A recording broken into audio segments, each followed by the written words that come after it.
للہ رب العالمین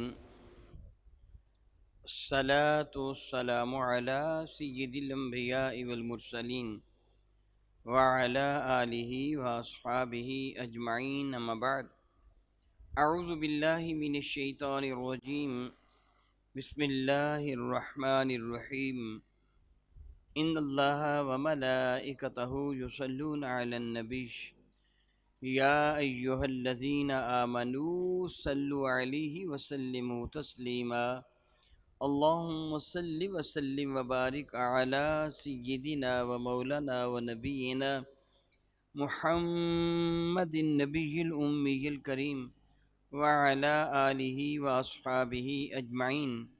احباب کرام قدر، بحمد اللہ تعالی ثم الحمدللہ تعالی، تعلیم القرآن کورس کا یہ جو آخری حصہ ہے یہ حقوق العباد کے بارے میں ہے۔ بحمد اللہ تعالیٰ ثم الحمدللہ تعالیٰ، آپ نے حقوق اللہ کے بارے میں قبل عزیز سماعت فرمایا۔ دو طرح کے حق ہیں جو ایک ایمان والے پر فرض ہیں، اس کی ذمہ داری ہے کہ ان حقوق کو ادا کرے، یہ اس پر فرض ہے۔ یاد رکھیے، ایک کا حق ہوتا ہے، دوسرے کا فرض ہے۔ عبادت اللہ تعالیٰ کا حق ہے، بندے پر فرض ہے۔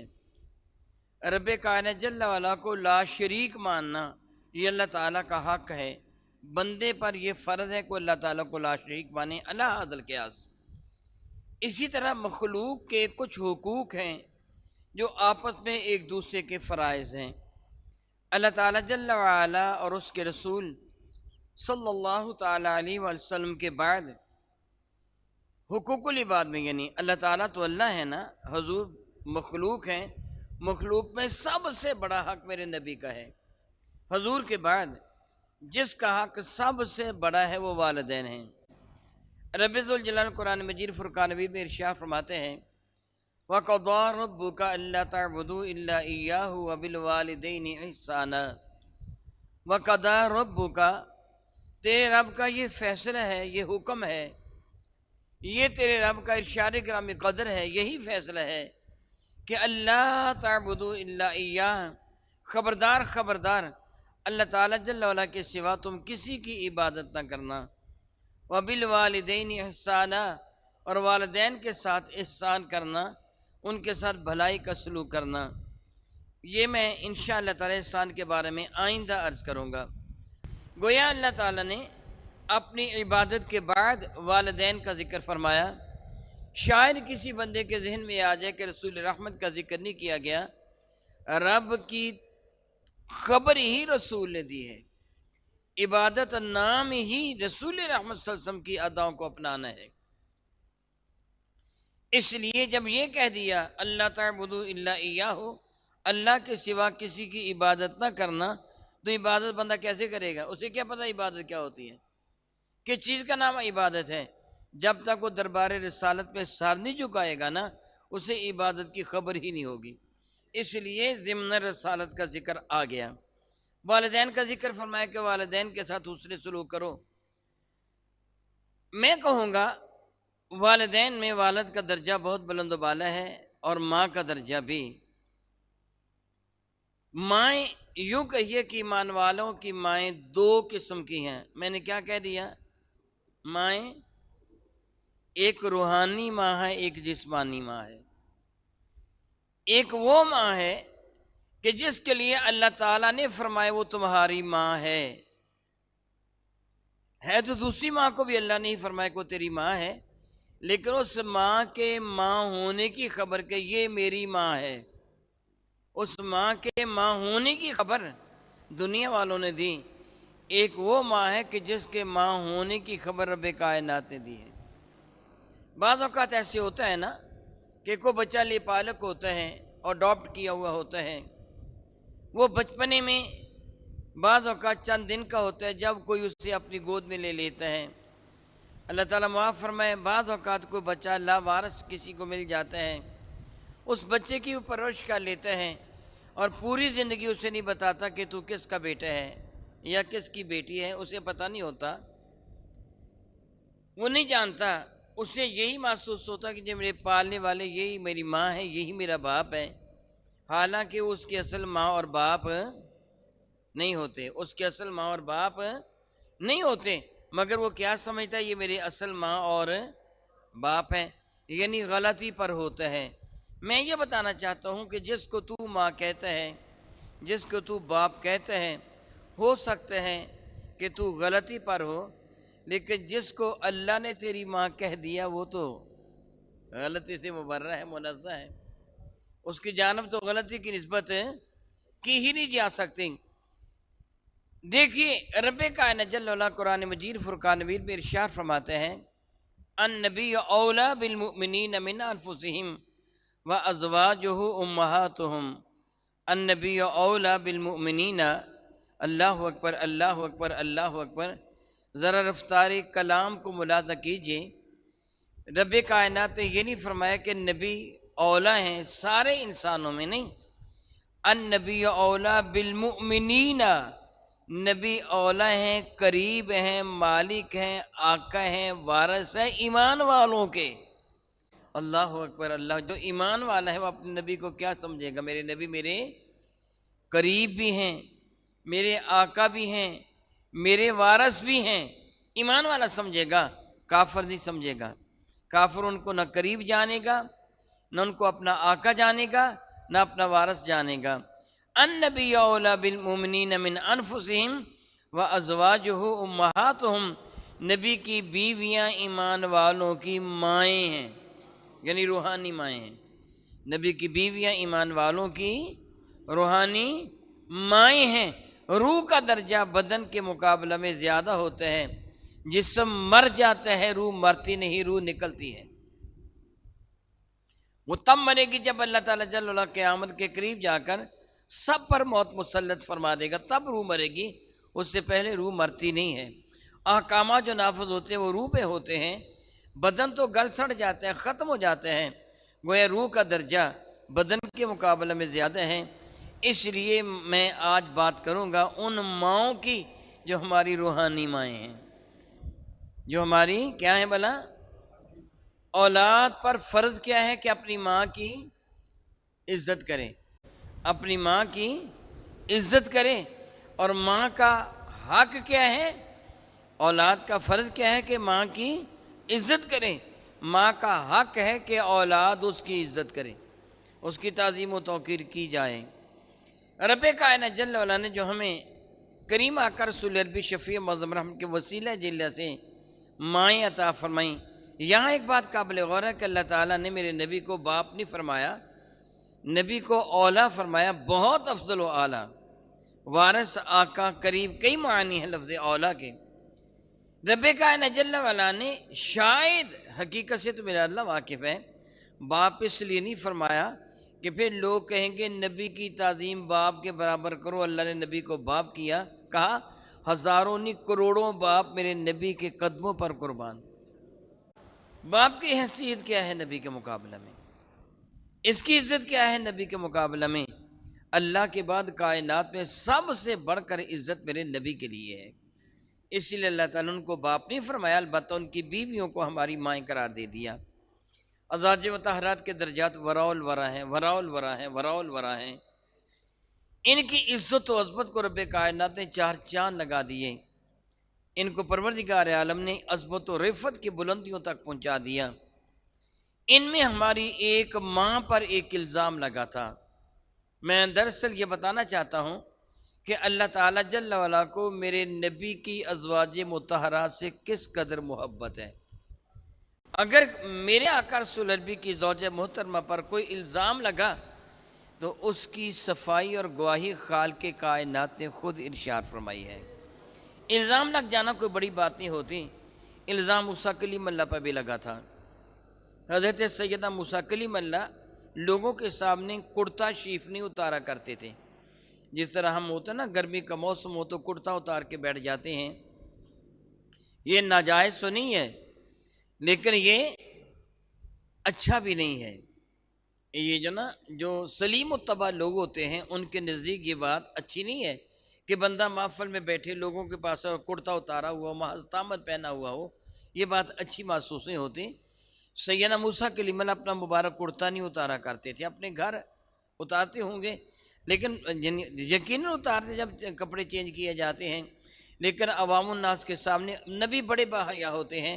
میں آپ کو اطلاع دے دوں، میاں بیوی رب کریم فرماتا ہن لباس لکم وانتم لباس لہن، بیوی خامد کا لباس ہے، خامد بیوی کا لباس ہے، اور ہمارا لباس ہمارے سطر کو دیکھتا ہے کہ نہیں؟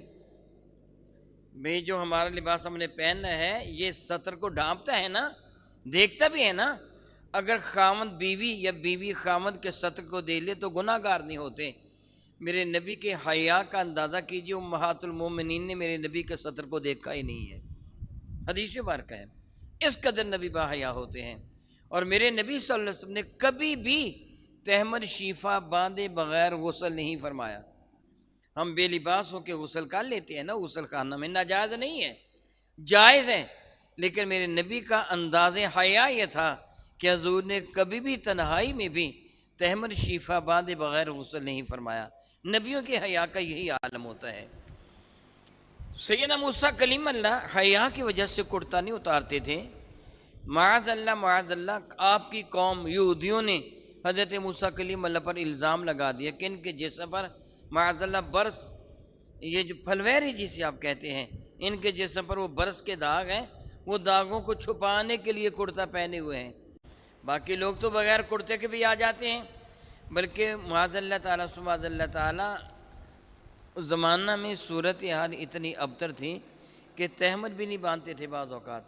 اور آپ جانتے ہیں کہ حضور سید عالم کے اعلان نبوت فرمانے سے قبل صلی اللہ تعالیٰ علیہ حبیب دائمًا ابدا لوگ بالکل مادرزاد برہنہ ہو کر خواتین و حضرات حرم کعبہ کا طواف کرتے تھے۔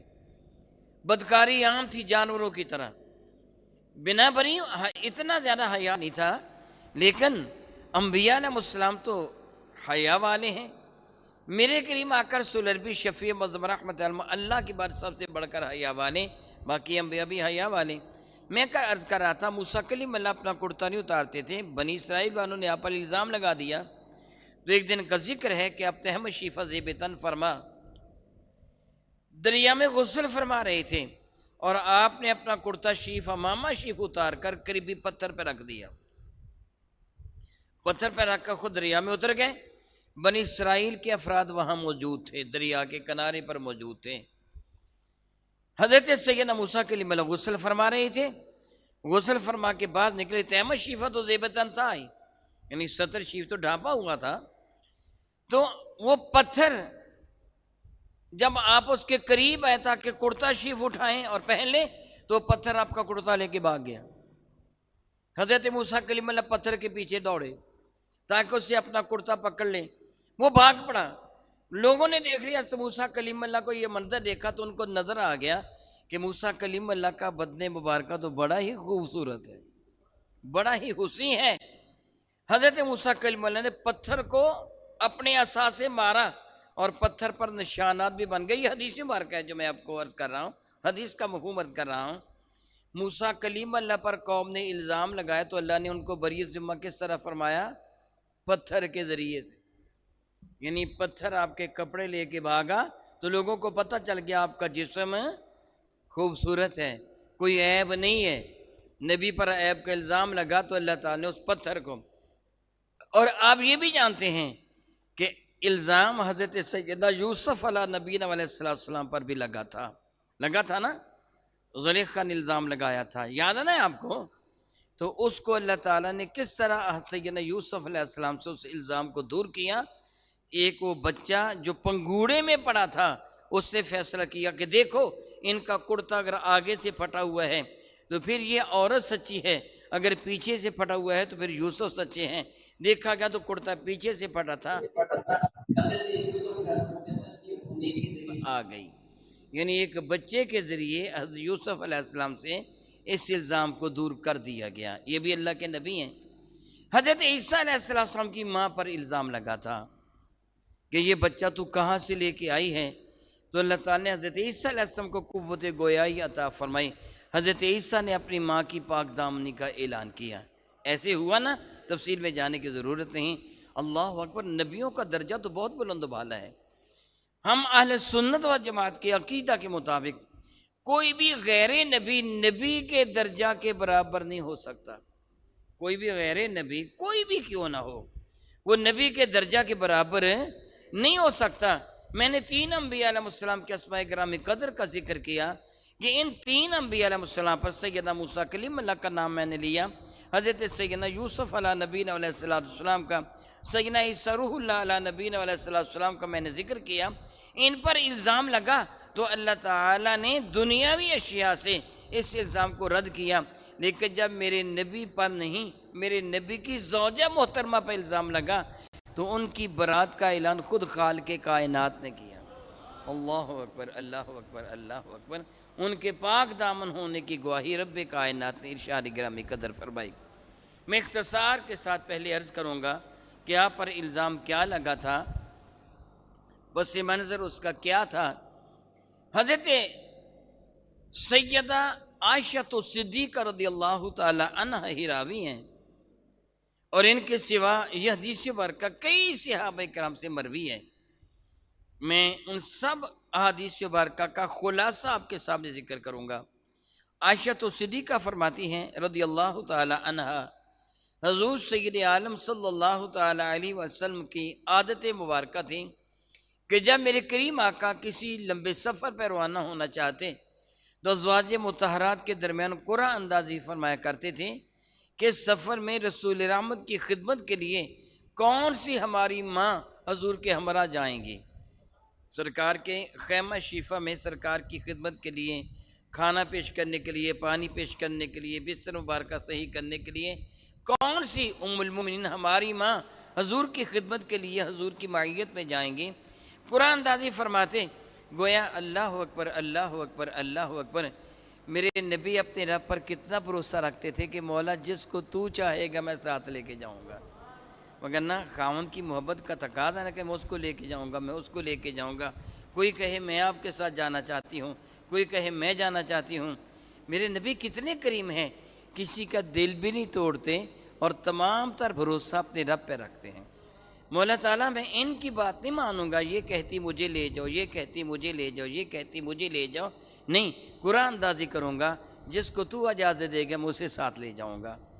سیدہ فرماتی ہیں عائشہ صدیقہ رضی اللہ تعالیٰ عنہ کہ قرآن اندازی کی گئی تو اتفاق کی بات ہے نام میرا نکل آیا، تو کریم آقا نے حکم دے دیا عائشہ تیاری کرو۔ بنو مصطلق علاقہ، بنو مصطلق کا قبیلہ تھا، اس کی جانب میرے کریم آقا رسول عربی شفیع معظم رحمۃ اللہ صحابہ کو لے کے گئے تھے۔ غزوہ بنو مصطلق کی بات ہے، وہاں سے فارغ ہو کے واپس آ رہے تھے، جب مدینہ طیبہ سے کچھ فاصلے پر پڑاؤ کیا، اور اگلا جو میرے کریم آقا رسول عربی کا تشریف فرما ہونا تھا مدینہ طیبہ میں تھا، کچھ فاصلے پر پڑاؤ کیا، رات کے آخری پہر، یعنی یوں کہیے کہ فجر کے وقت یا تہجد کے وقت میرے کریم آقا رسول عربی نے کوچ کا اعلان کروا دیا۔ صحابہ کو کہا کہ کوچ کر جائیں۔ طریقہ کار یہ ہوا کرتا اس زمانہ میں کہ صبح منہ اندھیرے سفر شروع کر دیا جاتا، دوپہر کا وقت ہوتا تو دوپہر کے وقت سفر کرنا مشکل ہوتا، درختوں کے سایہ تلے یا خیموں کے سایہ تلے دوپہر بسر کر لی جاتی، جب تھوڑی ٹھنڈک ہوتی تو پھر سفر شروع کر دیتے، اس دوران وہ کھانا بھی کھا لیتے، تھوڑا آرام بھی کر لیتے، شام کو پھر سفر شروع کر لیتے، اور رات گئے تک جب تک اللہ تعالیٰ توفیق دیتا سفر جاری رکھتے۔ اسی اصول کے تحت حضور نے اعلان فرما دیا سفر کی تیاری کرو، روانگی کی تیاری کرو۔ معمول کے مطابق صحابہ کرام نے اپنا سامان باندھنا شروع کر دیا۔ سید عائشہ صدیقہ فرماتی مجھے کچھ حاجت محسوس ہوئی، یعنی رفع حاجت بار جانا اور فارغ ہو جانا، مجھے حاجت محسوس ہوئی۔ میں نے خیال کیا کہ اب قافلہ روانہ ہو جائے گا، تو اتنی دیر تک مجھے ہودج میں، ہودج اونٹ کے اوپر ایک ڈولی جو لوہے کی بنی ہوئی ہوتی تھی وہ باندھی جاتی تھی، اور اس میں خاتون کو بٹھا دیا جاتا تھا۔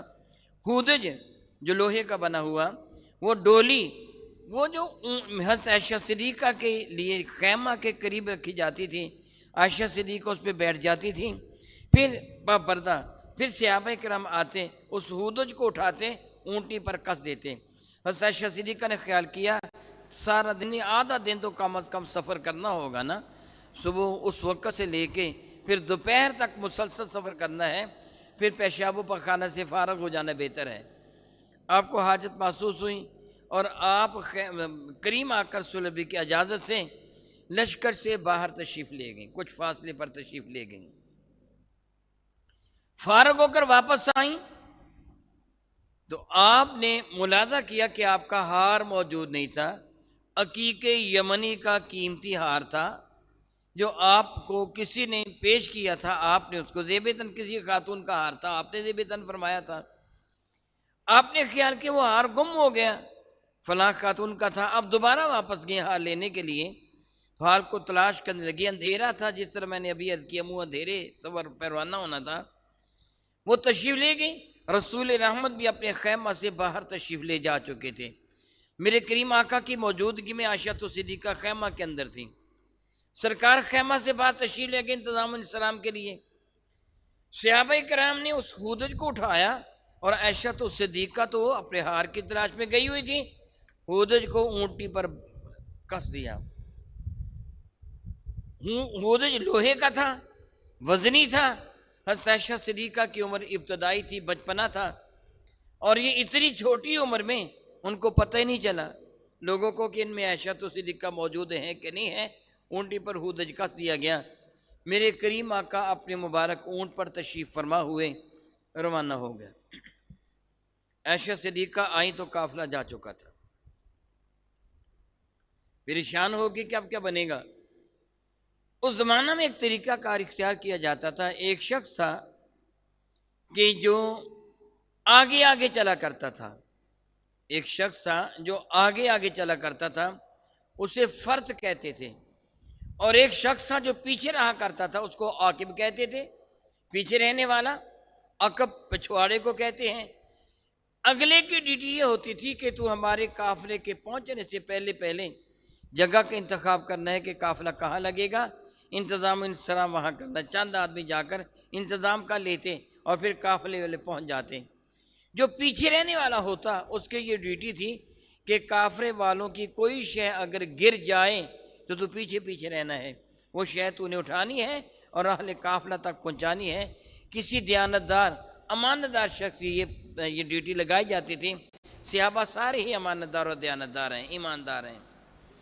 اس دن اتفاق سے سیدنا صفوان بن معطل رضی اللہ تعالیٰ عنہ میرے نبی کے بڑے اچھے صحابی، سارے صحابہ اچھے ہیں، حضور کے محبوب صحابی، ان کی ڈیوٹی تھی، حضرت عائشہ صدیقہ رضی اللہ تعالیٰ نے عقل سے کام لیا، سمجھداری سے کام لیا کہ میں قافلے کے پیچھے نہیں جاتی، میں یہیں رہ جاتی ہوں، زیادہ سے زیادہ کیا ہوگا، دوپہر کا وقت ہوگا، جب قافلہ کسی مقام پہ جا کے رکے گا نا تو رسول رحمت حکم دیں گے کہ عائشہ کا ہودج اتارو، ہودج کے اندر میں نہیں ہوں گی، حضور کو تشویش ہوگی، فرمائیں گے واپس جاؤ، جہاں سے تم چلے تھے کہیں وہاں تو نہیں رہ گئی، تو حضور کسی بندے کو بھیجیں گے، خود تشریف لائیں گے، جو مناسب خیال فرمائیں گے، پھر یہاں وہ مجھے ساتھ لے جائے گا، عام طور پر ایک کم عقلی ہوتی ہے نا، خدا نخواستہ کوئی گم ہو جائے، دوسرا بندہ اسے تلاش کر رہا ہو نا، تو گم ہونے والا جہاں سے گم ہوا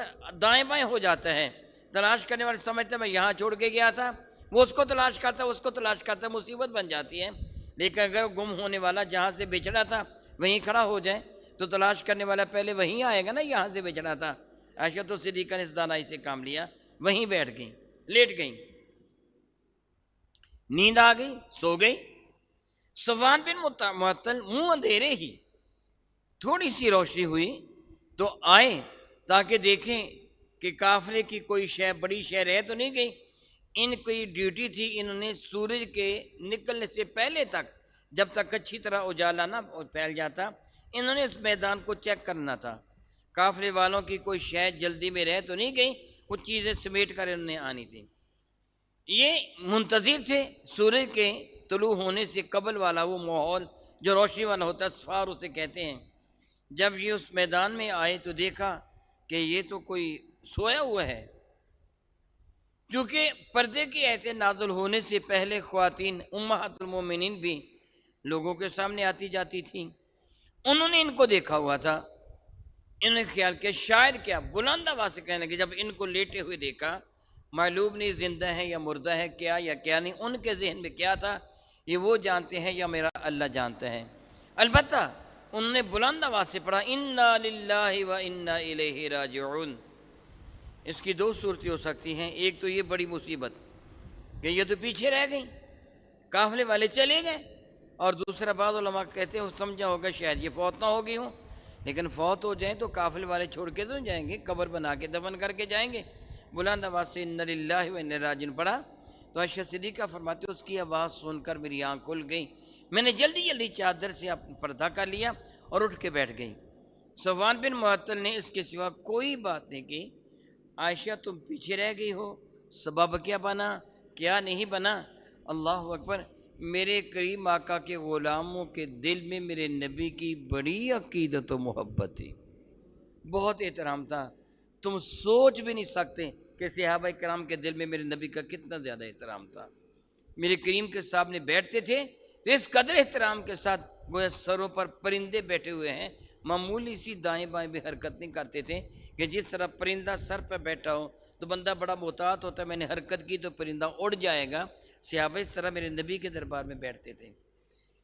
عزت و احترام جو میرے نبی کا ان کے دل میں تھا، سوائے چند صحابہ کے جن میں صدیق و فاروق و عثمان و علی شامل ہیں، کوئی نظر بھر کے میرے نبی کے چہرے کو بھی نہیں دیکھ سکتا تھا، اس قدر احترام تھا۔ تو نبی کی بیوی ہے تو جرت نہیں تھی کہ ان کے ساتھ میں گفتگو کروں۔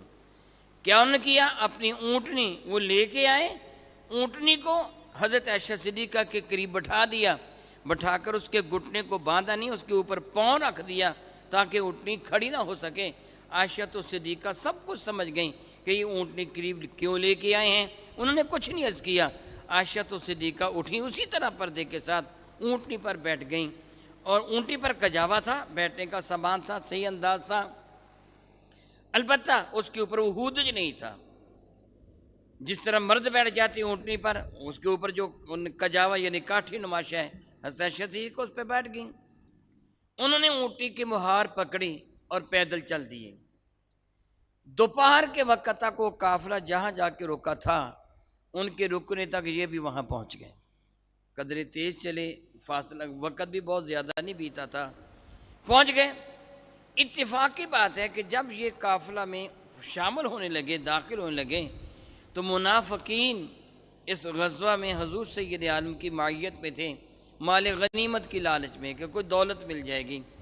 ان کا سربراہ خبیث الاصل عبداللہ بن ابی بن سلول وہ بھی ان میں شامل تھا، اسی کی زیر سرکردگی تھی، اور یہ اپنے خیمے الگ ہی لگا کے رکھتے تھے، یعنی یہ مسلمانوں سے علیحدہ سے خیمے لگا کے بیٹھتے تھے، جی یہاں ہم بیٹھیں گے آپ وہاں بیٹھ جائیں وغیرہ وغیرہ۔ ان کے قریب سے گزرے تو عبداللہ نے دیکھا، اپنے ساتھی سے پوچھا یہ کون لڑکی ہے، یہ صفوان جسے لے کے آئے کون ہے؟ تو کسی نے پہچان لیا، پردہ کرنے کے باوجود پہچان لیا، کہنے لگا یہ عائشہ معلوم ہوتی ہے، رسول رحمت کی زوجہ محترمہ۔ اس خبیث سے خباثت کی بکواس بکی کہ یہ اس مرض سے بچی نہیں ہوگی اور مرد سے نہیں بچا ہوگا۔ رات بھر یہ وہاں انہوں نے شاباشی کی، اور اب یہ دن چڑھے لے کے یہاں آ گیا۔ اس خبیث سے یہ پروپیگنڈا اس انداز سے کیا کہ کئی مخلص مسلمان بھی اس کا شکار ہو گئے۔ مدینہ طیبہ آئے، عائشہ تو صدیقہ فرماتی میں بیمار ہو گئی، مجھے کانوں کان بھی اس بات کی خبر نہ تھی میرے خلاف کیا کچھ پروپیگنڈا ہو رہا ہے، البتہ جب بیماری بڑھ گئی میں رسول رحمت صلی اللہ علیہ وسلم کی جانب سے سوائے اس کے کچھ محسوس نہ کر سکی۔ اس سے قبل جب میں بیمار ہوتی تھی تو میرے کریم کا کرم بہت بڑھ جاتا تھا، حضور زیادہ محبت فرماتے تھے، زیادہ پیار فرماتے تھے۔ میرے نبی ہر کسی کے ساتھ محبت فرماتے، پیار فرماتے ہیں، یہ تو زوجہ محترمہ ہیں، ان کا تو حق بھی ہے، خاوند کا فرض ہے اپنی بیوی کے ساتھ اس سے سلوک۔ میرے کریم آقا تو اپنے فرض کی ادائیگی میں کبھی بھی کوتاہی فرمانے والے نہیں ہیں، وہ تو حد سے بڑھ کر عدل نہیں احسان فرماتے ہیں، محض عدل نہیں فرماتے، احسان فرمانے والے میرے نبی تو بہت زیادہ کرم فرماتے تھے، بہت زیادہ کرم فرماتے تھے۔ لیکن اس مرتبہ فرماتی میں نے محسوس کیا کہ کرم کی وہ بارش نہیں برس رہی جو پہلے برسا کرتی تھی، وہ انداز محبت نہیں ہے جو پہلے ہوا کرتا، تشریف لاتے میرا حال و احوال وغیرہ پوچھتے، لیکن جس طرح پہلے پیار فرمایا کرتے تھے اس طرح اس مرتبہ نہیں ہوا۔ فرماتی میں قدرے پریشان ہو گئیں، اس زمانہ میں یہ لیٹرین یہ فلش سسٹم تو ایجاد ہی نہیں ہوا تھا. خواتین رفع حاجت کے لیے تھوڑے فاصلے پر جایا کرتی تھیں. فرماتی ام مستح یہ حضرت سیدنا صدیق اکبر رضی اللہ عنہ کی خالہ کی بیٹی تھی. یہ گھر میں رہا کرتی تھی. آپ ان کے ساتھ رفع حاجت کے لیے گئیں. جب واپسی ہوئی تو ام مستح ان کا پاؤں الجھا، یہ گرتے گرتے بچی تو زبان سے نکل گیا مستح ہلاک ہو. تو عائشہ صدیقہ نے ٹوکا، کیوں ان کو ہلاک کہہ رہے پھوپھی محترمہ؟ مستح تو وہ شخص ہے جس نے بدر میں رسول رحمت کی معیت میں کفار سے جنگ کی، وہ تو بدری صحابی ہے، اس کو بد دعا نہ دے. تو حضرت عائشہ صدیقہ فرماتی ام مستح نے مجھے کہا بیٹی تجھے نہیں پتا اس نے تیرے بارے میں کیا کہا؟ مستح بھی ان کے ساتھ شامل ہو گئے تھے جو منافقین کا الزام تھا. میں نے عرض کیا کہ میں سب کے نام نہیں لوں گا، ادب اور احترام کا تقاضا ہے، صحابہ کا ادب دل میں ہونا چاہیے، ضروری جس کا نام تھا میں نے لے لیا. بعض مخلص ایمان والے بھی اس مصیبت میں مبتلا ہو گئے تھے، اس پروپیگنڈا کا شکار ہو گئے تھے، ان میں مستح بھی تھے. سیدنا صدیق اکبر ان کی بڑی ان کی مدد کیا کرتے تھے. یہ غریب تھے، صدیق اکبر نے سارا ان کا خرچہ خود اٹھایا ہوا تھا. ان کی ماں ان کی خالہ کی بیٹی تھی، بہن تھی، اپنی بہن کو بھی خرچہ دیتے، اپنے بھانجے کو بھی خرچہ دیا کرتے تھے. بہرحال ام مستح نے حضرت عائشہ صدیقہ فرماتی مجھے ساری بات بتا دے، آج پہلے دن مجھے پتہ چلا تھا مجھ پر الزام کیا لگا ہے، پہلے تو مجھے پتہ بھی نہیں تھا. الزام کا سن کر میری طبیعت بہت خراب ہو گئی، میں تو زیادہ بیمار ہو گئی. میں واپس آئی تو میں رو رہی تھی. رسول رحمت تشریف لائے، معمول کے مطابق میرا حال پوچھا، عائشہ کیا حال ہے، طبیعت ٹھیک وغیرہ وغیرہ. تو میں نے عرض کیا کہ کریم آقا اجازت دیجیے میں اپنے والدین کے گھر چند دن کے لیے چلی جاؤں. رسول رحمت نے بخوشی اجازت مرحمت فرما دی. عائشہ صدیقہ نے ام مستح کو ساتھ لیا، صدیق اکبر کے گھر آ گئیں. آپ کی والدہ محترمہ نے آپ کا استقبال کیا، صدیق اکبر نے آپ کو پیار کیا، بٹھایا. تو آپ کہنے لگی کہ میں نے یہ کیا سنا ہے، مجھے آج ہی پتہ چلا ہے. تو آپ کے والدین نے تسلی دی کہ بیٹی کوئی بات نہیں، ہمیں پتہ ہے کہ عام طور پر ایسے ہوتا ہے، کچھ لوگ مکروہ پر پگنڈا کرتے ہیں، خصوصاً اس کے خلاف کہ جس کی خاوند کی نظر میں عزت زیادہ ہو. عزت گرانے کے لیے مکروہ پر پگنڈا کیا جاتا ہے. کوئی بات نہیں، تو سچی ہے تو اللہ تعالیٰ تیری سچائی کا کوئی نہ کوئی اعلان فرما دے گا، حضور کو بتا دے گا، وہی آ جائے گی، یا جو کچھ بھی ہو جائے گا حضور کو پتہ چل جائے گا. عائشہ صدیقہ فرماتی میں اتنا روئی، اتنا سارا دن بھی روتی رہی، ساری رات بھی روتی رہی، اگلا دن بھی روتی رہی. میرا آنسو کسی لمحے تھمتا ہی نہیں تھا. میری نیند اڑ گئی. عام خامد ہوتا ہے، یہ تو اللہ کے محبوب تھے، اللہ کے نبی تھے، اور صحابہ کرام امہات المومنین کے دل میں جو ان کی محبت تھی وہ تو تصور سے بھی ماورا ہے، ہم سوچ بھی نہیں سکتے.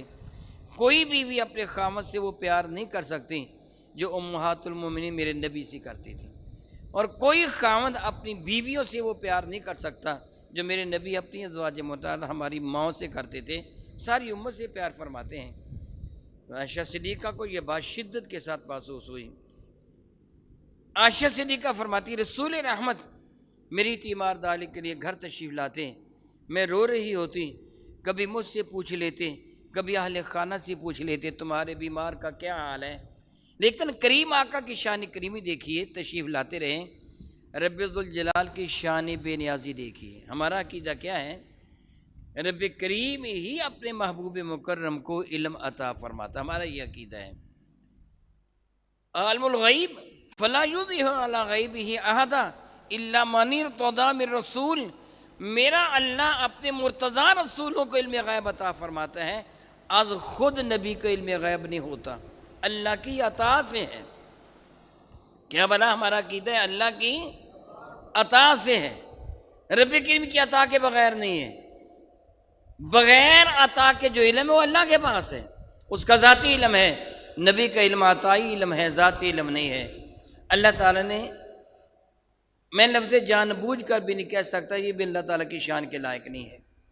رب کائنات نے اپنے نبی کو اطلاع نہ دی، اور رسول رحمت نے بھی بارگاہ رب العزت پہ دعا نہیں مانگی کہ مولا تعالیٰ اس قضیہ کو واضح فرما دے کہ حقیقت کیا ہے، میرے اللہ کو یہی منظور تھا۔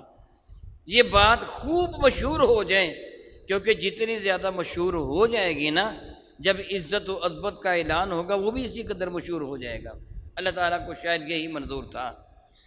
عائشہ صدیقہ کہتی ہیں کہ حضور کئی دن آتے رہے جاتے رہے، آتے رہے جاتے رہے، لوگوں سے مشورہ بھی کیا، گھر کی نوکرانی بریرہ سے بھی پوچھا، بریرہ عائشہ کے بارے میں تو کیا جانتی ہے؟ بریرہ نوکرانی تھی، خادمہ تھی، کنیز تھی، لونڈی تھی۔ تو انہوں نے عرض کیا کہ یا رسول اللہ، اس کے سوا میں کچھ نہیں جانتی، ان کا ایک عیب ہے جو مجھے علم ہے، اس کے سوا میں ان میں کوئی بھی عیب نہیں پاتی۔ وہ عیب یہ ہے کہ ان کا بچپنا ہے، یہ بچپنے سے کام لیتی ہیں، آٹا گوندھ کے رکھ دیتی ہیں، اسی طرح سو جاتی ہیں، بچپنا ہے، بکری آتی ہے آٹا کھا جاتی پھر افسوس کرتی ہیں، اتنی یہ سادہ سی ہیں۔ رسول رحمت صلی اللہ علیہ وسلم نے ممبر شریفہ بچوایا، صحابہ سے مشورہ کیا، سب نے صحابہ کرام نے میرے کریم آقا رسول عربی شفیع معظم کی خدمت میں ان کی پاک دامنی ہی کی گواہی دی۔ میرے نبی نے ممبر شریفہ بچوایا اور فرمایا، لوگوں سنو، میں اپنے اہل خانہ کے لیے سوائے خیر کے کچھ بھی نہیں جانتا۔ میں نے ان میں بھلائی ہی دیکھی ہے۔ میرے نبی جھوٹی گواہی تو ارشاد ہی نہیں فرماتے، اللہ تعالیٰ ان کی جانب القاء فرماتے ہیں۔ فرمانے لگے مگر وہ خبیث آدمی، میرے نبی نے خبیثی کہا، یہ میری زبان سے لفظ نکلا ہے۔ فرمایا وہ شخص کہ جس نے میرے اہل خانہ پہ الزام لگایا اور یہ ہنگامہ بپا کیا، کوئی ہے جو میری طرف سے اس کے لیے کافی ہو جائے، یعنی اس کا منہ بند کرے؟ تو صحابہ کرام میں بات کھڑی ہو گئی، خصوصاً سیدنا سعد رضی اللہ تعالیٰ عنہ، عرض کیا میرے قبیلے کا ہے تو میں اس کو بھی قتل کر دوں گا، کسی اور قبیلے کا ہے اس کو بھی ختم کر دوں گا، قتل کر دوں گا۔ صحابہ میں کچھ نزاع ہوئی، میرے کریم آقا رسول عربی نے اسی وقت وہ پروگرام ختم کر دیا، سیدھے گھر آئے، حضرت سیدنا صدیق اکبر کے ہاں، یعنی اپنے سسرال کے ہاں تشریف لائیں۔ عائشہ تو صدیقہ رو رہی تھی، ایک انصاری عورت بھی قریب بیٹھی رو رہی تھی، عائشہ صدیقہ کی ماں بھی رو رہی تھی، ابو بکر صدیق مغموم ایک جانب بیٹھے تھے۔ رسول رحمت اس سال میں گھر تشریف لائے جب گھر کا ماحول ایسا تھا۔ میرے نبی حضرت عائشہ صدیقہ فرماتی ہمارے قریب آ کے بیٹھ گئے۔ اس واقعہ سے جب سے یہ الزام لگا تھا، آج پہلا دن تھا کہ رسول رحمت میرے قریب آ کے بیٹھے، ورنہ میں بیمار تھی، میری چارپے پہ تشریف نہیں فرمانی ہوتے تھے، بس حال احوال پوچھ کے تشریف لے جاتے تھے۔ آج میرے قریب بیٹھ گئے اور بڑے ہی محبت آمیز انداز میں نصیحت فرماتے مجھے فرمایا، عائشہ اگر تجھ سے کوئی غلطی نہیں ہوئی جس طرح کہ میں محسوس کرتا ہوں، تو اللہ تعالیٰ جل مجدہ تجھے بری ذمہ قرار دے دے گا۔ اگر خدا نخواستہ کو غلطی ہو بھی گئی ہے نا، تو اپنے رب سے توبہ کر لے، اللہ تعالیٰ تمام خطاؤں کو معاف فرما دیتا ہے۔ بڑے ناصحانہ انداز میں، بڑی محبت کے ساتھ نصیحت کے انداز میں عائشہ صدیقہ کی نصیحت کی۔ عائشہ کہتی ہیں رضی اللہ تعالیٰ عنہا، رسول رحمت کا یہ ارشاد گرامی سن کر میری ڈھارس بند گئی، یعنی مجھے سکون آ گیا، میرا رونا بند ہو گیا، آنسو تھم گئے۔ میں نے رسول رحمت صلی اللہ علیہ وسلم کی جانب چہرہ نہیں کیا، یعنی حضور کو مخاطب کرنے کی جرت نہیں تھی کہ میں حضور سے بات کرتی۔ اللہ اکبر اللہ اکبر، میں پہلے کہہ چکا ہوں کہ جو عزت و احترام ہماری ماؤں کی نظر میں میرے نبی کا تھا، وہ کسی خاتون کی نظر میں اپنے شوہر کا نہیں ہے۔ خاتون اپنے شوہر کے ساتھ جھگڑا بھی کرتی ہیں، آگے ہو اب تو مجھے منانے کے لیے، اتنے دن تک مجھے بلایا نہیں، معاذ اللہ تعالیٰ کوئی ایسی بات نہیں۔ فرماتی میری جرت نہیں تھی میں رسول رحمت کے سامنے اپنا چہرہ کروں۔ میں نے اپنے ابو سے کہا، ابا جی ان کو جواب دیجئے۔ ابا جی کہنے لگے، بیٹی میں نہیں کچھ بھی کہہ سکتا۔ اللہ اکبر اللہ اکبر اللہ اکبر۔ اپنی بیٹی کی حمایت میں صدیق اکبر نے ایک لفظ بھی زبان سے نہیں نکالا، جانتے تھے کہ سامنے کون ہے؟ اللہ کے رسول۔ ابو بکر تو ان کی ہر ادا کے سامنے اپنی جان قربان کرنے کو تیار ہیں، اپنی بیٹی کی حمایت کریں، کہنے لگے بیٹی میں کچھ نہیں کہوں گا، یہ اللہ کے نبی جو فیصلہ فرمائیں گے ان کی مرضی ہے، مجھے سب کچھ قبول ہے۔ آپ نے اپنی ماں کی جانب منہ کیا، اماں تم ہی ان کو جواب دے دو۔ تو ماں نے کہا، بیٹی میری جرت نہیں ہے کہ میں ان سے گفتگو کر سکوں، اللہ اکبر، کتنا رعب و دبدبا تھا میرے نبی کا، اور کس قدر عزت و احترام ان کی نظر میں تھی میرے کریم آقا کی۔ عائشہ تو صدیقہ کہتی ہیں رضی اللہ تعالی عنہ، میں فرماتی اس لیے نہیں کہہ رہا کہ سامنے میرے نبی ہیں، عائشہ تو صدیقہ کہتی ہیں کہ پھر میں نے رسول رحمت کی جانب چہرہ تو نہیں کیا، میں نے کہا پھر میں وہی کہتی ہوں، میں زیادہ قرآن پاک پڑھی نہیں تھی، بچپنا تھا میرا، میں وہی کہتی ہوں جو یوسف علیہ السلام کے ابا نے کہا تھا فصبر جمیل واللہ المستعان علی ما تصفون، میں صبر کرتی ہوں اور اللہ تعالیٰ جل وعلا ہی میری مدد فرمائے گا اس معاملہ میں جو کو تم کہہ رہے ہو۔ فرماتی ہیں رسول رحمت صلی اللہ علیہ وسلم ساری حقیقت حال سے باخبر ہو گئے۔ اسی دوران میں نے دیکھا کہ رب کائنات جل وعلا نے میرے نبی پہ وحی کو نازل فرما دیا، وہیں بیٹھے بیٹھے ابوبکر صدیق کے گھر میں جب یہ ماحول تھا، وہیں جبریل امین وہی لے کے حاضر ہو گئے، اور رسول مرشد رحمت عالم پر وحی کے آثار نمودار ہوئے۔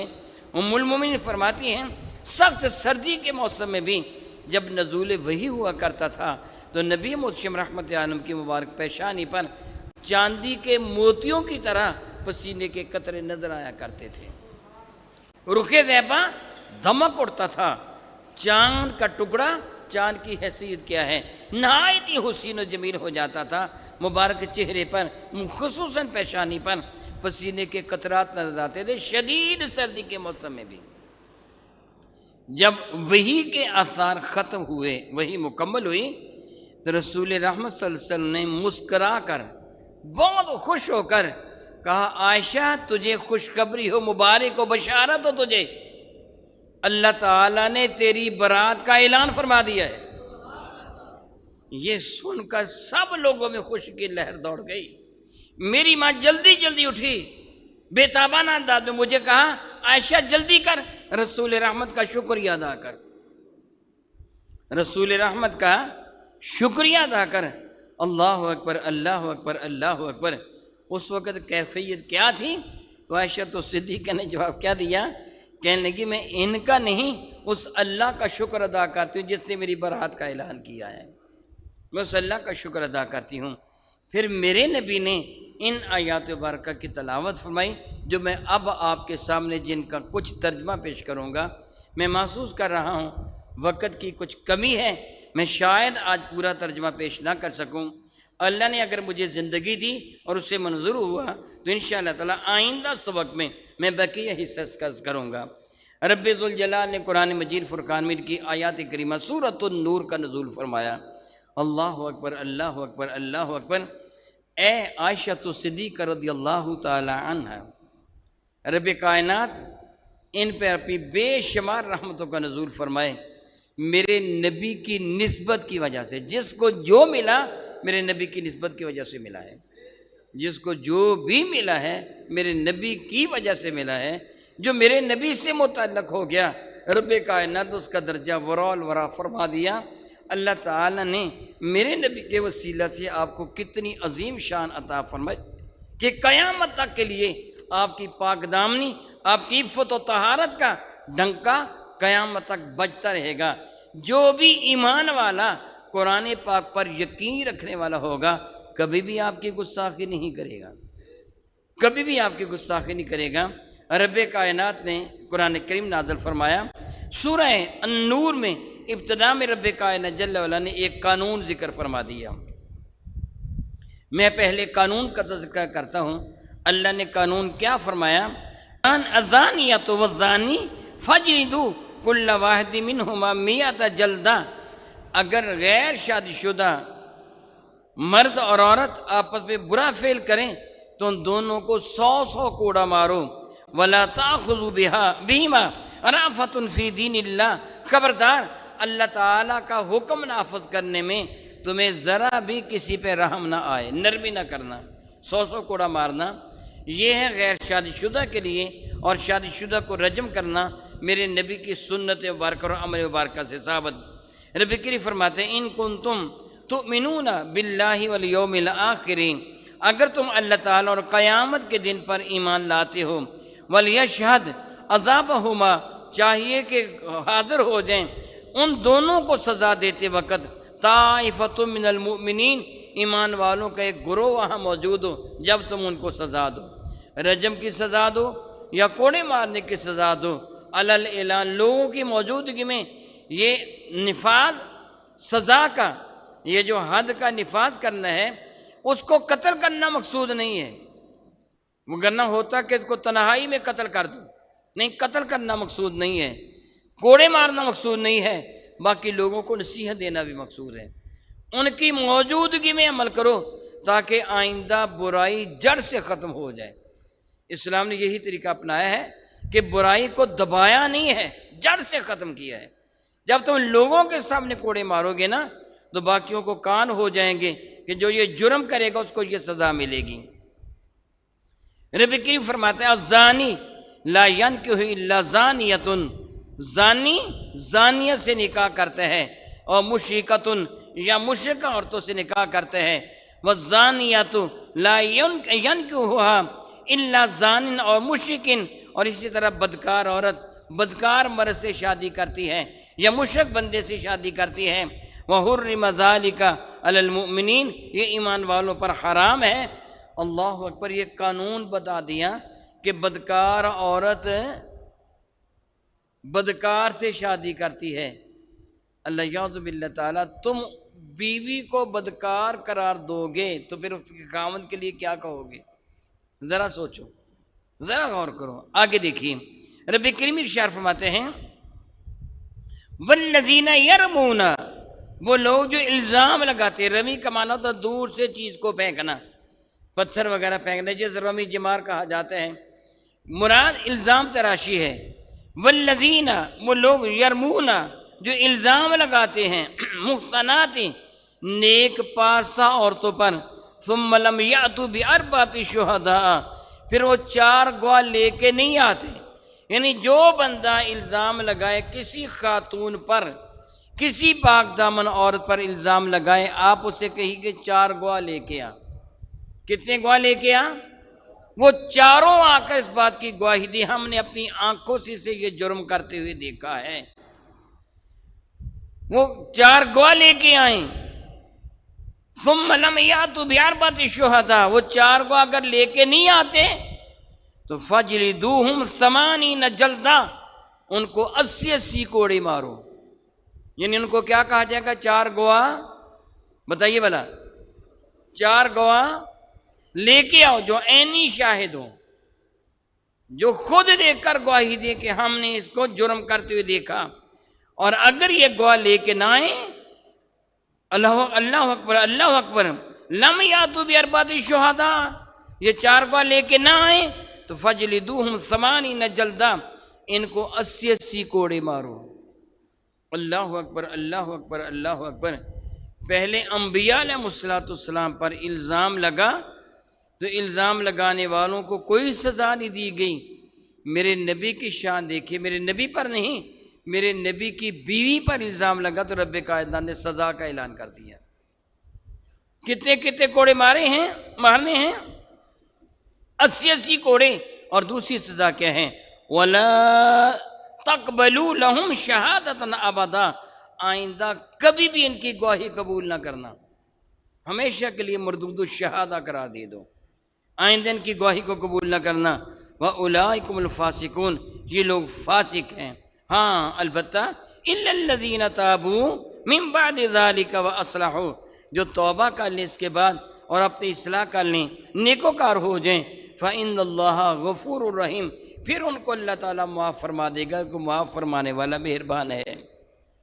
آگے ذکر ہے کہ خاوند اپنی بیوی پر الزام لگائے، میں تفصیل میں نہیں جاؤں گا، وقت بہت زیادہ صرف ہو جائے گا۔ اب میں اس الزام، یہ میں نے بتانا تھا سزا کیا ہے، اب اللہ تعالیٰ نے ایک سزا کا ذکر فرما دیا کہ جو الزام لگانے والے ہیں وہ 4 گواہ لے کے آئیں، اگر گواہ لے کے نہیں آتے پھر ان کو 80 کوڑے مارے جائیں۔ اب رب کائنات نے عائشہ صدیقہ کی براءت کا اظہار فرمایا، ان کی پاک دامنی کا اعلان فرمایا، خود گواہی دے دی، لیکن گواہی دینے سے پہلے اللہ تعالیٰ کے ارشاد گرامی کیا ہے سنیے۔ یہ سورۃ النور کی 11 نمبر آیہ بارکہ ہے۔ دوسرا رکوع شروع ہو رہا ہے سورۃ النور کا۔ رب ذوالجلال شاہ فرماتے ہیں ان الذین جاؤوا بالافک، وہ لوگ جو آپ کے پاس آئے تھے ایک افک لے کر۔ افک کا لفظی معنی ہوتا ہے پلٹا دینا، الٹ پلٹ کر دینا کسی شے کو، یعنی حقیقت کو اس قدر متشبہ کر دینا کہ جھوٹ سچ معلوم ہو۔ عرف عام میں اس کو کہا جاتا ہے بہت بڑا جھوٹ، یعنی جھوٹ اس اعتبار سے بولنا گویا سچ محسوس ہو، بہت بڑے جھوٹ کو عربی میں افک کہتے ہیں۔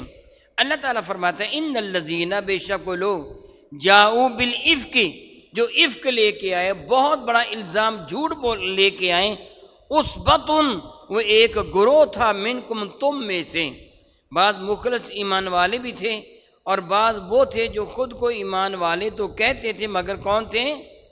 منافق۔ کون تھے؟ سارے بتا دو، بلند آواز سے بتا دو، آپ کی نیند جاتی رہے گی نا۔ کچھ ایمان والے بھی اس مصیبت میں مبتلا ہو گئے تھے، لیکن اصل خبیث کون تھے؟ منافق۔ اللہ تعالیٰ فرماتے ہیں یہ ایک جماعت ہے، عصبہ 10 سے لے کے 40 تک کے افراد کو کہتے ہیں عربی میں۔ منکم، تم میں سے، تم میں سے مراد یہ ہے کہ جو خود کو مسلمان کہلواتے ہیں، کچھ تو حقیقتاً ایمان والے تھے اور بقیہ ایسے تھے جو منافق تھے۔ اللہ اکبر، اللہ اکبر۔ جب یہ الزام، میں توبہ کرتا ہوں اللہ تعالیٰ جل وعلا کے حضور، مثال میں اپنی دوں گا، میری بیوی پر الزام لگے، مجھے دکھ ہوگا کہ نہیں؟ سارے بتا دو نا، مجھے دکھ ہوگا نا، پریشان ہوں گا نا، میں لوگوں کے سامنے جاتا ہوں ہچکچاؤں گا کہ میری بیوی پر الزام لگا ہے، مجھے پریشانی ہوگی، دکھ ہوگا، میں کہوں گا بہت برا ہوا میری بیوی پہ الزام لگا۔ میرا اللہ میرے نبی کو تسلی دیتے ارشاد فرماتے ہیں اسی طرح عائشہ تو صدیقہ کو، عائشہ جو تجھ پہ الزام لگا، جو تیرے لیے پریشانی کا باعث بنا، اتنے دن تو دن رات روتی رہی، تیری نیند بھی اڑ گئی۔ ان الذین جاؤ بالافک، فرماتا ہے وہ جو لے کے آئے، تو فرماتا ہے ان الذین جاؤ بالافک، بے شک وہ لوگ جو ایک بہت بڑا الزام لے کے آئے، عصبۃ منکم، تم میں ایک گروہ تھا، لا تحسبوہ شرا لکم، تم اس الزام کو اپنے لیے برا نہ سمجھنا۔ یہ جو کچھ ہوا ہے نا، اتنے دن جو تم پریشان رہی ہو، رسول رحمت پریشان رہے ہیں، اس کو تم اپنے لیے لا تحسبوہ شرا لکم، اس کو تم گمان نہ کرنا یہ تمہارے لیے برا ہے، بل ہوا خیر لکم، بلکہ یہ تو تمہارے حق میں بہتر ہے۔ جو میں نے قبل عرض کیا کہ میرا اللہ شاید یہی چاہتا تھا کہ یہ الزام خوب مشہور ہو، تاکہ جب میں قرآن کریم کی آیات مبارکہ نازل فرماؤں تو اسی قدر عزت و عظمت زیادہ بلند ہو جائیں۔ فرماتا میرا اللہ لِكُلِّ امْرِئٍ مِّنْهُمْ مَا اكْتَسَبَ مِنَ الْإِثْمِ، ہر بندہ جس سے جتنا گناہ کیا ہے اسی قدر اس کو سزا ملے گی۔ یعنی الزام لگانے میں کسی نے الزام لگایا، کسی نے تائید کی، کوئی چپ کیا رہا، کسی نے کہا یار چھوڑو یہ کیا ہے، وغیرہ وغیرہ، جو کچھ جس نے کہا، جس نے بھلائی کی بات کی وہ بری ذمہ ہے، جس نے معمولی سے حصہ بھی لیا اس کو سزا ملے گی، کتنی؟ جتنا اس نے حصہ لیا۔ والذی تولی کبرہ، جس بدبخت نے بڑھ چڑھ کر حصہ لیا، عبداللہ بن ابی نے، منہم، ان میں سے، لہو عذاب عظیم، ان کے لیے بڑا عذاب ہے، یعنی بڑا عذاب ان منافقوں کو ملے گا، بالخصوص عبداللہ بن ابی کو ملے گا۔ باقی لوگوں نے جو جتنا حصہ لیا قیامت کے دن اسی قدر ان سے پرسش ہوگی۔ ہاں اگر نبی معاف فرما دیں، عائشہ تو صدیقہ یہ صاحب حق ہیں، یہ معاف فرما دیں، وہ اپنے رب سے سچے دل سے توبہ کر لیں، رب کائنات بھی معاف فرما دیں، جدا بات ہے۔ رب کائنات جل وعلا ارشاد فرماتے ہیں اللہ اکبر، اللہ اکبر، ایمان والو تمہاری حالت کیا ہونی چاہیے تھی؟ منافق جو بکواس بکتے ہیں وہ بکتے ہیں، تمہیں کیسا ہونا چاہیے تھا؟ اللہ اکبر، اللہ اکبر۔ دربار مصطفیٰ کا ادب بھی میرا اللہ سکھاتا ہے۔ آپ سورہ حجرات شفا کی ان آیات مبارکہ پہ غور کریں گے، میرا اللہ فرماتے ہیں لا تقدموا بین یدی اللہ ورسولہ، خبردار خبردار میرے محبوب سے آگے نہ بڑھنا، پیچھے رہا کرو، ان کے برابر بھی نہ آنا۔ لا ترفعوا اصواتکم فوق صوت النبی، نبی مسلم گفتگو فرما رہے ہوں ان کی آواز سے اپنی آواز کو بھی اونچے نہ ہونے دینا۔ وَلَا تَجْهَرُوا لَهُ بِالْقَوْلِ كَجَهْرِ بَعْضِكُمْ لِبَعْضٍ، ان کو اس طرح بھی مخاطب نہ کرنا جس طرح آپس میں یار تو کیا کر رہا ہے، ایسے کر کے میرے نبی کو مخاطب نہ کرنا، وگرنہ کیا ہوگا، میرا اللہ فرماتا اس کی عزت کی قسم ان تحبط اعمالکم، تمہارے سارے اعمال برباد کر کے رکھ دوں گا۔ دربار مصطفیٰ کا اللہ تعالیٰ سے کہتا ہے، نبی کے گھر کی بات ہے، نبی کی زوجہ محترمہ اہلیہ کی بات ہے۔ رب ذوالجلال ایمان والوں کو کیا نصیحت فرماتے ہیں، لولا اذ سمعتموہ، کیوں ایسا نہ ہوا، لولا کیوں ایسا نہ ہوا، یہ تمنائی ہے لیکن اللہ تعالیٰ کے لیے نہیں تمنائی، یہ اللہ تعالیٰ ہمیں ساتھ دلا رہا ہے، ایسے کیوں نہ ہوا، اذ سمعتموہ، جب انہوں نے یہ الزام سنا تھا یا انہوں نے منافقین کی یہ بکواس سنی تھی، ظن المؤمنون والمؤمنات، ایمان کر لیتے ایمان والوں کے بارے میں، گمان کرتے ایمان والے اور ایمان والیاں بِأَنفُسِهِمْ خیرا، اپنے لیے نیک گمان کرتے کہ یہ ممکن ہی نہیں ہے کہ نبی کی بیوی اس پر الزام، اللہ یعوذ باللہ تعالیٰ ثم اللہ یعوذ باللہ نا۔ یاد رکھیے، میں ایک اصول کی بات بتا دوں، نبی کی بیوی کافرہ ہو سکتی ہے، زانیہ نہیں۔ حضرت نوح کی بیوی، حضرت لوط کی بیوی کافرہ تو تھیں، مگر نبی کسی بدکار عورت کو اپنے گھر میں نہیں رکھتے، یہ غیرت کا تقاضا ہے کہ زانیہ کو اپنے گھر میں، نبی کی بیوی۔ اسی طرح کوئی نبی گنگا نہیں ہو سکتا، نابینا ہو سکتا ہے۔ حضرت شعیب علیہ السلام نابینا تھے، گنگا نبی نہیں ہو سکتا کیونکہ اسے لوگوں کو سمجھانا ہے، کیسے سمجھائے گا؟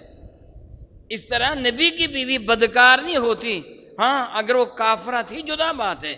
نوح علیہ السلام کی بیوی اور لوط علیہ السلام کی بیوی کافرہ تھیں لیکن بدکار نہیں تھیں۔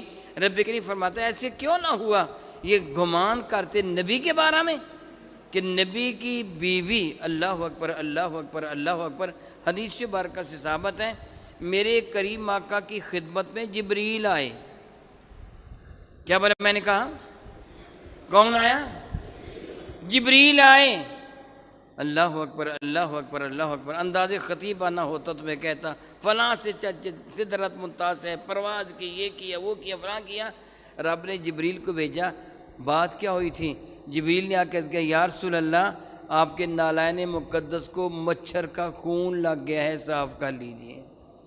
اللہ اکبر اللہ اکبر اللہ اکبر اللہ اکبر، مچھر کا خون نالائن مقدس کو لگ جائے تو جبریل حاضر ہو جاتی، اتنی بڑی بات ہو جائے تو کچھ بھی نہ ہوگا، کچھ بھی نہ ہوگا۔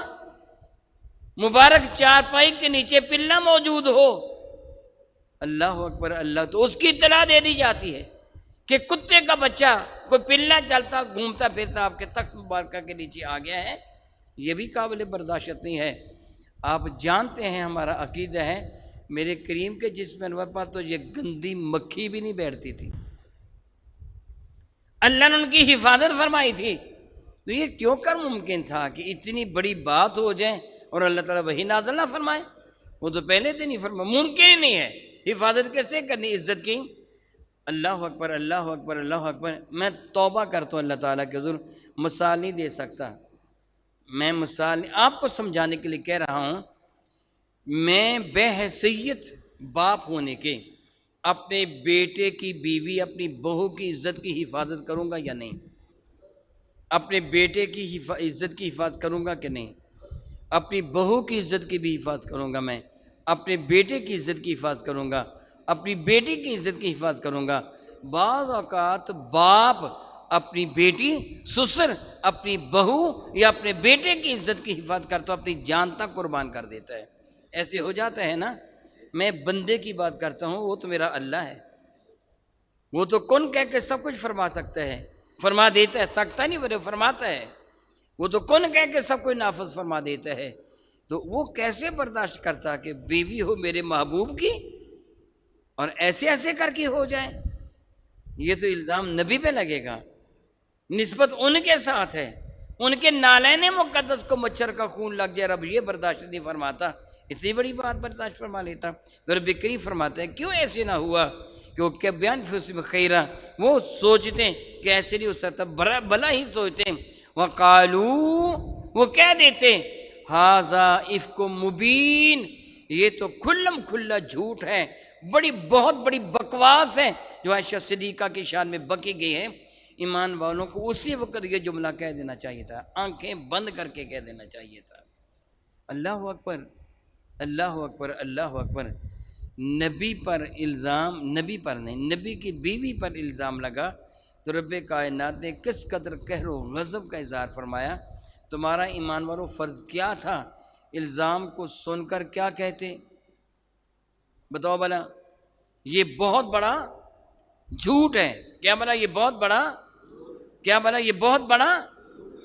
رب نے فرمایا کہ تحقیق بھی کر لیتے۔ میں آپ سے سوال کرتا ہوں، بتائیے مجھے، رب نے یہ فرمایا کہ تحقیق تھوڑی کر کے پھر کہہ دیتے، یہ فرمایا لولا سمعتموہ، جب انہوں نے سنا تھا اسی وقت یہ کہہ دیتے یہ بہت بڑا جھوٹ ہے۔ نبی کی بیوی کی طرف عیب کی نسبت ہو، آنکھیں بند کر کے کہہ دے بہت بڑا جھوٹ ہے، تو جو بدبخت نبی کی جانب عیب کی نسبت کرے پھر ہم کیا کہیں گے؟ میں قرآن کی آیت پیش کرتا ہوں کہ نبی میں یہ عیب نہیں ہے، میں حدیث پیش کرتا ہوں نبی میں یہ عیب نہیں ہے، رب فرماتا آنکھیں بند کر کے کہہ دو نبی بے عیب ہے، آنکھیں بند کر کے کہہ دو، ڈٹ جاؤ نبی بے عیب ہے، دلائل کی ضرورت ہی نہیں ہے، بس نبی بے عیب ہے۔ نبی کی بیوی پر عیب لگا تو رب نے فرمایا کہہ دو آنکھیں بند کر کے، یہ بہت بڑا بہتان ہے، الزام ہے، ایسے ہو ہی نہیں سکتا۔ نبی کی بیوی کی عزت کا یہ عالم ہے تو نبی کی اپنی عزت کا عالم کیا ہوگا؟ اللہ اکبر، اللہ اکبر، اللہ اکبر۔ ایک ایمان والے کے لیے اس سے بڑھ کر نبی کی عزت کی دلیل کیا ہوگی؟ کوئی یہ کہہ دے کہ نبی میں یہ عیب تھا، یہ نقص تھا، یہ نقص تھا، یہ عیب تھا، تو آپ دلیل دینے کی بجائے جی میں قرآن پاک سے ثابت کرتا ہوں نبی بے عیب ہے، میں حدیث سے برکت ثابت کرتا ہوں نبی بے عیب ہے، آنکھیں بند کر کے کہہ دے نبی بے عیب ہے، نبی بے عیب ہے۔ کوئی تم سے پوچھے کہ اللہ ایک ہے، آپ کیا کہیں گے؟ جی بلند آواز سے بتا دو تو کیا ہو جائے گا؟ کیا کہہ دیں گے؟ اللہ کو پوچھیے آپ کے پاس دلیل کیا ہے، کیا کہیں گے؟ تو میں آنکھیں بند کر کے کہتا ہوں میرا اللہ ایک ہے، کوئی دلیل کی ضرورت نہیں ہے۔ وہ کہے میں دلیل دیتا ہوں اللہ دو ہے، کہ بکواس تو بکتا ہے، مجھے دلیل کی ضرورت نہیں، میرا اللہ ایک ہے، مجھے ضرورت ہی نہیں کہ میں تیرے ساتھ گفتگو کروں کہ اللہ ایک ہے کہ دو ہے، تو میں کہوں کہ کوئی دلیل دے، یا میں تجھے دلیل دیتا ہوں اللہ ایک ہے، بس اللہ ایک ہے، مجھے کسی دلیل کی ضرورت نہیں، میرے نبی نے بتا دیا اللہ ایک ہے۔ اسی طرح میرے نبی بے عیب ہے، مجھے اس چیز کے لیے کسی دلیل کی ضرورت ہے ہی نہیں ہے، میرے نبی بے عیب ہے، میرے نبی خلقت مبرأ من کل عیب۔ حسان فرماتے ہیں، عرض کرتے ہیں بارگاہ ساتھ باب میں، خلقت مبرأ من کل عیب، یا رسول اللہ تعالیٰ نے آپ کو ہر عیب سے بچا کے پیدا کیا ہے۔ کانک قد خلقت کما تشاء، معلوم تو یوں ہوتا ہے جس طرح آپ نے چاہا رب نے ویسا ہی بنا دیا۔ اللہ اکبر، اللہ اکبر، بحمد اللہ تعالیٰ۔ یہ ہمارے عقیدے کے مطابق ہے کہ نہیں؟ پھر ہمارا عقیدہ قرآن و حدیث کے مطابق ہے کہ نہیں؟ الحمدللہ تعالیٰ۔ نبی بھی بے عیب، اور نبی کی جانب جن کی نسبت ہوئی نبی کے گھر والے بھی بے عیب۔ اللہ تعالیٰ جل وعلا ہمیں حقائق کو سمجھنے اور عمل کی توفیق عطا فرمائے۔ جو بات میں پہلے عرض کر چکا ہوں دوبارہ دہرا رہا ہوں، انشاءاللہ تعالیٰ اگر اللہ تعالیٰ نے چاہا، مجھے اس نے زندگی دی اور توفیق عطا فرمائی، تو میں بقیہ سورہ مبارکہ کے اس متعلقہ حصے کا ترجمہ میں آئندہ عرض کروں گا۔ اللہ تعالیٰ جل وعلا ہمیں حقائق کو سمجھنے اور عمل کی توفیق عطا فرمائے۔ آمین ثم آمین، وآخر دعوانا ان الحمد للہ رب العالمین۔